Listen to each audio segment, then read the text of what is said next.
अस्सलाम वालेकुम। आज आपके साथ बहुत मज़ेदार यूनिक डिफरेंट स्टाइल की रेसिपी लच्छे पराठे की दो तरह से आज इसको हम बनाएंगे। तो चलिए हम इसको स्टार्ट करते हैं। बिस्मिल्लाहिर्रहमानिर्रहीम। 2 कप मैदा लिया है और साथ ही मैंने इसमें 1 टीस्पून नमक शामिल किया है और इसमें 2 टेबलस्पून घी ऐड किया, कोई भी घी, और साथ ही 1 टीस्पून इसमें चीनी ऐड किया और इसको अच्छे से हम मिक्स कर लेंगे। 1/4 कप जो है इसमें नीम गर्म दूध ऐड किया है और अब मैंने इसमें 1/4 कप पानी शामिल किया और इसको अच्छे से मैं जो है वो गूंद लूंगी। ये एक सॉफ्ट सी डो की शेप में आ जाएगा। तो इसको हम कवर करके जो है वो 30 मिनट्स के लिए रख देंगे। तो 30 मिनट्स के बाद मैंने इस डो को जो है वो 4 इक्वल पार्ट्स में जो है वो डिवाइड कर दिया और उसके बाद मैं इनको पेड़ों की शेप दूंगी और इनको साइड पे रखूंगी। तो स्टेप 1 कह सकते हैं।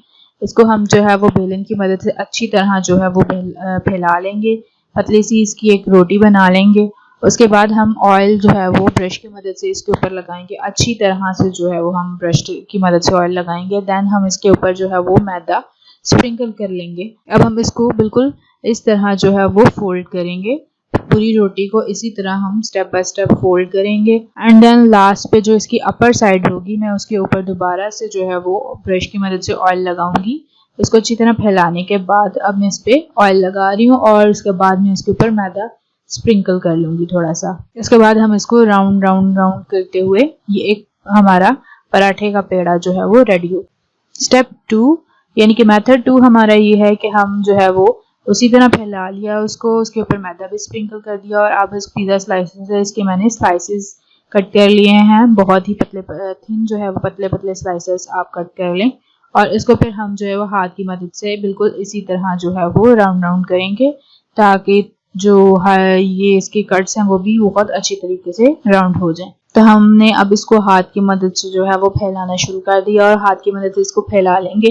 और जो हमने पैन था या तवा था मैंने उसको पहले से ही गर्म करने के लिए रख दिया और जैसे इसके गर्म हुआ इसके ऊपर मैंने पराठा डाल दिया और जैसे इसकी एक साइड थोड़ी सी कच्ची पकी हुई मैंने इसको चेंज किया है। उसके ऊपर ऑयल लगा रही हूँ ब्रश की मदद से अच्छी तरह।